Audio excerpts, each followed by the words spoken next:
Hello aspirants, welcome to ClassFix Academy. ClassFix Academy ফালৰ পৰা আপোনালোক সকলোকে স্বাগতম জনাইছো। আপোনালোকৰ বহুতৰে ডিমান্ড আছিল যে স্যাৰ আসাম ডাইৰেক্ট ৰিক্ৰুটমেন্টৰ লিখিত পৰীক্ষা হৈ গল। আমি ClassFix Academy প্ৰিপাৰেচন চলালো। এটা আমাৰ লিখিত পৰীক্ষা ভাল হ'ল। এটা আমি স্কিল টেষ্টৰ বাবে প্ৰিপাৰেচন চলাম। আমাক কন্টেন্ট লাগে। বা যিসকল ষ্টুডেণ্টে আমাৰ কোৰ্স জয়েন কৰিছে স্কিল টেষ্টৰ তেওঁলোকে আমাক হোৱাটসএপ কৰি সুধি আছে বা তেওঁলোকে আমাক ইভেন কেতিয়াবা কলও কৰে স্যাৰ কেতিয়া ক্লাছ ষ্টাৰ্ট কৰিব স্যাৰ সোনকালে ষ্টাৰ্ট কৰি দিয়ক আমি প্ৰিপাৰেচন ষ্টাৰ্ট কৰিম খুব ধুনীয়াকৈ প্ৰেক্টিছ কৰিম স্কিল টেষ্টত হাই স্কোৰ কৰিম সো এনেকুৱা তেওঁলোকৰ ডিমান্ড আছিল সো আপোনালোকৰ ডিমান্ড ফুলফিল কৰিব পৰাকৈ আমি আজিৰ পৰা আমাৰ ক্লাसेছবোৰ ষ্টাৰ্ট কৰিছো অৰ্থাৎ আপোনালোকে ফ্ৰী আৰু পেইড দুটা ভাৰ্জনৰে ক্লাছেছবোৰ পাব ফ্ৰী ক্লাছবোৰ আপোনালোকে আমাৰ ইউটিউবত পাব যেনেকৈ আপোনালোকে ফ্ৰী ক্লাছ পায় ইউটিউবত সো তাতে আমি এটা নতুন প্লেলিষ্ট ক্ৰিয়েট কৰিছো ADRE skill test and viva বুলি তাতে আপোনালোকে ফ্ৰী ক্লাছেছবোৰ পাব আৰু আমাৰ পেইড বেটছৰ ক্লাছবোৰ আমাৰ এপত পাব যেটো আমাৰ এডভান্স লেভেল ক্লাছ হ'ব সো এপত আমি অলৰেডি ষ্টুডেণ্টৰ এডমিশ্যন লৈ আছো সো অসমৰ বিভিন্ন প্ৰান্তৰ পৰা ছাত্ৰ ছাত্ৰী জয়েন কৰিছে আপোনালোকে জানে আৰু আপোনালোকে যদি ইচ্ছা কৰে তেন্তে জয়েন কৰিব পাৰিব আমাৰ কোৰ্সৰ ফি আছিল 499 টকা কিন্তু স্পেশাল ডিসকাউন্ট অফাৰত আমি কেৱল 100 ষ্টুডেণ্টক আমি 199 रुपीस অৰ্থাৎ 199 টকাত কোৰ্সটো দিম সো আপোনালোকে আমাৰ এপটো ইনষ্টল কৰি কোৰ্সটো জয়েন কৰি ল'ব কেৱল 100 ষ্টুডেণ্টে পাব 100 ষ্টুডেণ্ট জয়েন হোৱাৰ পিছত কিন্তু এই কোৰ্সৰ ফিটো অটোমেটিক্যালি 499 হৈ যাব তেতে আপোনালোকে দেৰি নকৰিব কোৰ্সটো জয়েন কৰি ল'ব 199 रुपीसত আৰু কি হয় 199 টকা সো এই 199 টকা যদি আপুনি ইনভেস্ট কৰে তেন্তে কিন্তু আপোনাৰ বহুত কিবা হ'ব পাৰে ঠিক আছে সো এইটো আপোনাৰ ডিসিশন আপুনি ডিসিশনটো ল'ব তো যি কি নহওক এডিআৰই যেনেকৈ আপোনালোকৰ লিখিত পৰীক্ষা হৈ গ'ল তাৰ পিছত আপোনালোকৰ স্কিল টেষ্টৰ ভাইবা হ'ব তো স্কিল টেষ্টৰ ভাইবাৰ বাবে আমি গাইড কৰিম এটা কথা হ'ল যে স্কিল টেষ্টত আপোনালোকৰ কি মানে খুদে বা কেনেকুৱা হয় স্কিল টেষ্টটো সো যোৱাবাৰ আসাম ডাইৰেক্ট ৰিক্ৰুটমেন্টত আমি মোৰ দেন 200 ষ্টুডেণ্টক স্কিল টেষ্টৰ বাবে গাইড কৰিছিলো আৰু মোৰ দেন আমাৰ 100 ষ্টুডেণ্ট কোৱালিফাই কৰি অলৰেডি বিভিন্ন ডিপাৰ্টমেন্টত চাকৰি কৰি আছে আৰু মই নিজেও স্কিল টেষ্ট দিছিলো যোৱাবাৰ আপোনালোকে হয়তো বহুতে জানে আৰু এনেকুৱা নহয় যে কেৱল মই আসাম ডাইৰেক্ট ৰিক্ৰুটমেন্টৰ স্কিল টেষ্ট দিছো ইয়াৰ আগতে বহুত স্কিল টেষ্ট দি পাইছো তো গতিকে মোৰ কমপ্লিট এক্সপেৰিয়েন্স আৰু মই ষ্টুডেণ্টক পঢ়োৱা এক্সপেৰিয়েন্সৰ ওপৰত বেছ কৰি আপোনালোকক গাইড কৰিম সো ডেফিনেটলি আপোনালোকে খুব ধুনীয়া পাব মানে আমাৰ কোৰ্সটো আমাৰ সেশনবোৰ তো যিকিনো আমি ষ্টাৰ্ট কৰিছো সো এতিয়া আপোনালোকৰ স্কিল টেষ্ট যেটো আসাম ডাইৰেক্ট ৰিক্ৰুটমেন্টৰ হয় তাতে বেসিক্যালি আপোনালোকৰ তিনিটা টাস্ক থাকে মানে তিনিটা কাম আপোনালোকক কৰিব দিয়ে আৰু তিনিটা কামৰ বাবে আপোনালোকে 25 মাৰ্কস পাব ঠিক আছে তো ফাৰ্স্ট যেটো কাম হৈছে হেতু হৈছে এমএস অফিস ওয়াৰ্ডত ওকে এমএস অফিস ওয়াৰ্ডত আপোনালোকক কাম কৰিব লাগিব যাৰ বাবে আপোনালোকে 10 নম্বৰ পাব এমএস এক্সেল বুলি এটা প্ৰগ্ৰাম থাকে তো জানে আপোনালোকে এক্সেল বুলি কয় আমি তো এক্সেলত আপোনালোকৰ 10 নম্বৰ থাকিব আৰু পাৱাৰ পইণ্ট অৰ্থাৎ মাইক্ৰসফট যেটো আমাৰ পিপিটি পাৱাৰ পইণ্ট প্ৰেজেন্টেশন থাকে তাতে আপোনালোকৰ 5 নম্বৰ থাকে ঠিক আছে এতিয়া এই যে তিনিটা কাম এই তিনিটা কামৰ ওপৰত বেছ কৰি আপোনালোকক স্কোৰ দিয়া হ'ব বা নম্বৰ দিয়া হ'ব এই তিনিটা কাম আপুনি যিমান পুংখানুপুংখভাৱে কৰিব পাৰিব সিমানে আপুনি নম্বৰ পাব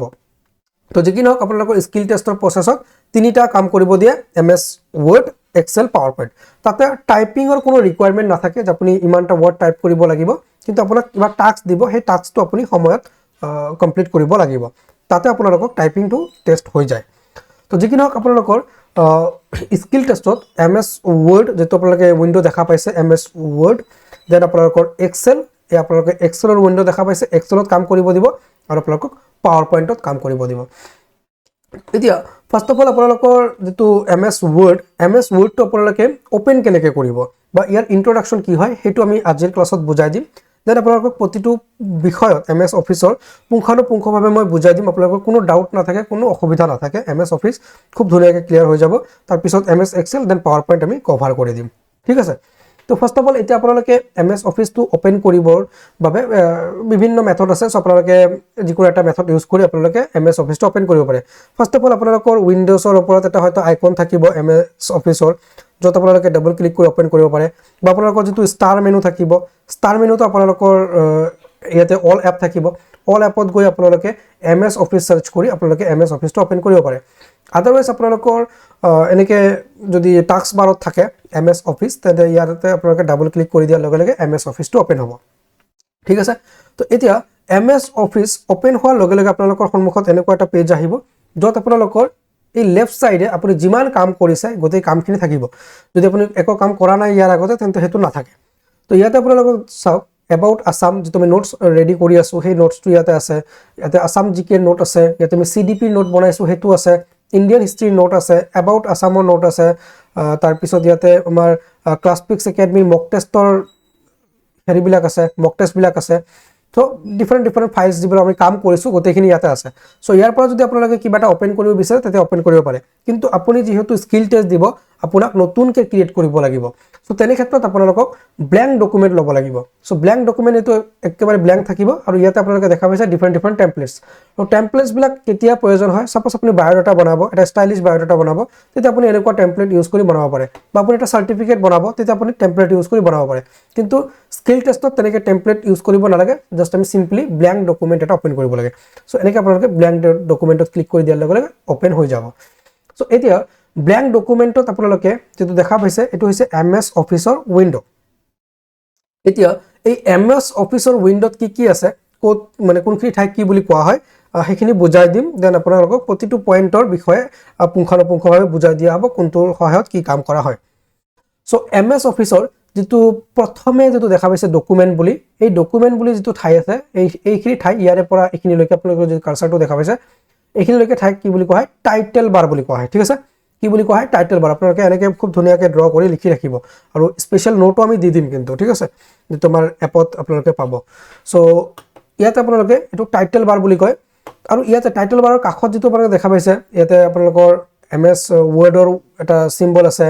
আৰু বাকী এনেকৈ আছে। তো সেইটো কি বুলি কয়, কুইক এক্সেছ টুলবাৰ বুলি কয়। ঠিক আছে, কুইক এক্সেছ টুলবাৰ, কাৰেক্ট। চ' এইটো কুইক এক্সেছ টুলবাৰ বুলি কয়। দেন কুইক এক্সেছ টুলবাৰৰ তলত আপোনালোকে দেখা পাইছে file, home, insert, design, page layout,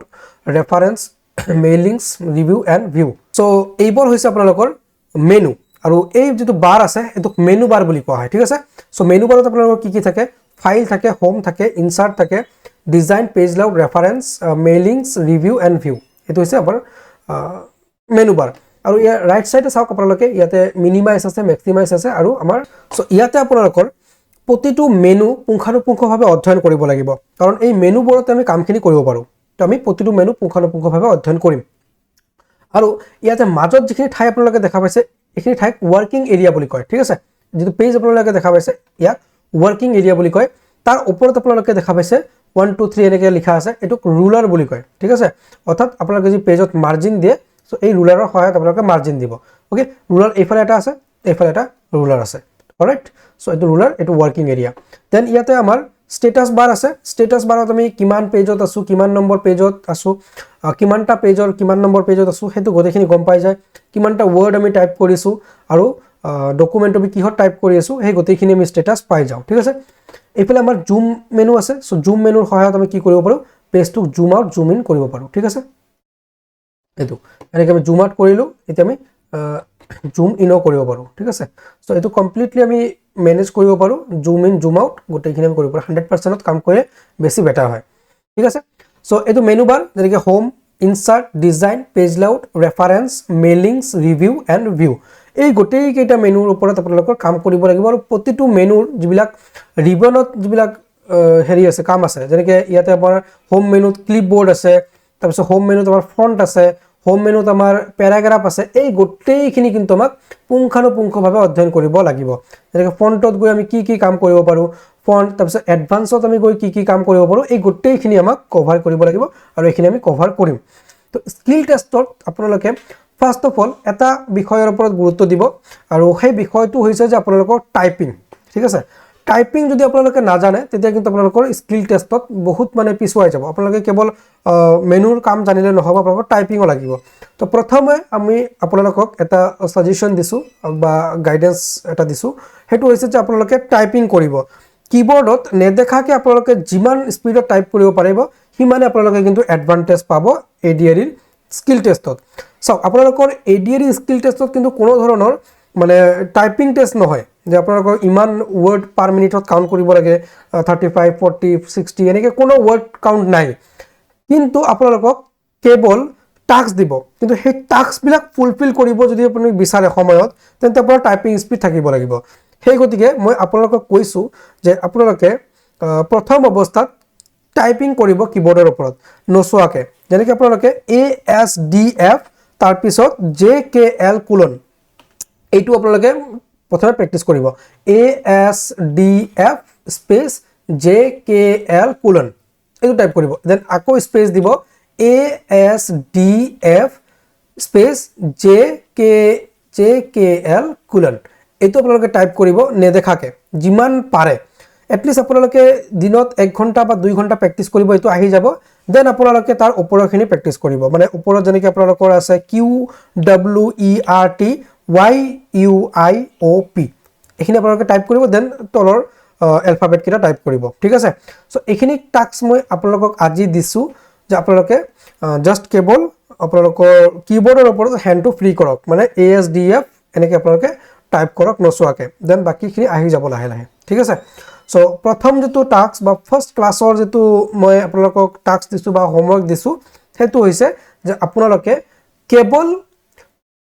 কিবৰ্ডত নচোৱাকে typing কৰা আৰম্ভ কৰক কাৰণ আপুনি যদি কিবৰ্ডত চাই টাইপিং কৰিব লাগে তেতিয়া কিন্তু আপোনাৰ বহুত সময় যাব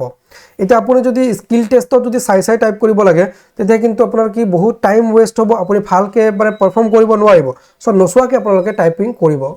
যদিও ৰিকোয়াৰমেন্ট নাই টাইপৰ কিন্তু টাইপিং কৰিহে আপুনি আগুৱাই যাব পাৰিব সো এটো কথা আপোনালোকে মাইন্ডত ৰাখিব সো আজিৰ যেটো আপোনালোকৰ টাস্ক হল হেতু হৈছে টাইপিং স্পিড ইমপ্ৰুভ কৰা নচোৱাকে টাইপিং কৰা ঠিক আছে সো এডিআৰি ৰিজাল্ট আপোনালোকে সোনকালে পাব তো এডিআৰি ৰিজাল্ট dar পিছত কিন্তু আপোনালোকৰ উইদিন 7 ডেজ আপোনালোকৰ স্কিল টেষ্টৰ মানে 7 to 15 ডেজৰ ভিতৰত আপোনালোকৰ স্কিল টেষ্টৰ যে কাম আৰু বা স্কিল টেষ্ট আপোনালোকৰ মানে স্টাৰ্ট হৈ যাব তো তেতিয়া আপোনালোকে সময় নাপাব এতিয়াৰ পৰা প্ৰিপাৰেচন ভালকে চলাব আৰু ক্লাছপিক্স একাডেমিৰ গাইডেন্সত যদি আপোনালোকে পঢ়িব বিচাৰে তেন্তে ডেফিনেটলি আমাৰ এপত আপোনালোকে ল'ব পাৰে আমাৰ কোৰ্সবোৰ বা আপোনালোকে যদি আমাৰ অফলাইনত আহি যে স্যাৰ আমি নহয় কম্পিউটাৰৰ ওপৰত আপোনালোকৰ তাতে গৈ প্ৰেক্টিছ কৰিম তেতিয়া আপোনালোকে আহিব পাৰে আপোনালোকে আহক আমাৰ যেটো স্ক্ৰিনত নম্বৰ দেখা পাইছে সেই স্ক্ৰিনত দিয়া নম্বৰত আপোনালোকে কন্টাক্ট কৰক আমাৰ ইয়াতে আহক আমি আপোনালোকক কম্পিউটাৰ প্ৰভাইড কৰিম তাতে আপোনালোকে খুব ধুনীয়াকৈ প্ৰেক্টিছ কৰিব পাৰিব তো যি কি নহওক আজিৰ ক্লাছ ইয়াতে শেষ কৰিছো মানে ভিডিওটো বহুত দীঘলীয়া হৈছে আপোনালোকে চাই থকাৰ বাবে ধন্যবাদ সময় দিয়ক স্কিল টেষ্টত তেতিয়াহে এডিআৰি সিলেকশন হ'ব আদাৰৱাইজ কিন্তু ৰিটেন পাস কৰি বহি থাকিব লাগিব তো যি কি নহওক ভালকে আপোনালোকে প্ৰেক্টিছ কৰক আৰু ডেফিনেটলি মই কি ক'ব বিচাৰিছো এটো বুজি পাইছে সো প্ৰেক্টিছ কৰক আৰু সিলেকশন লক এডিআৰিত সো আজিৰ ক্লাছটো ইমানতে শেষ কৰিছো thanks for watching Classpix academy see you in the next video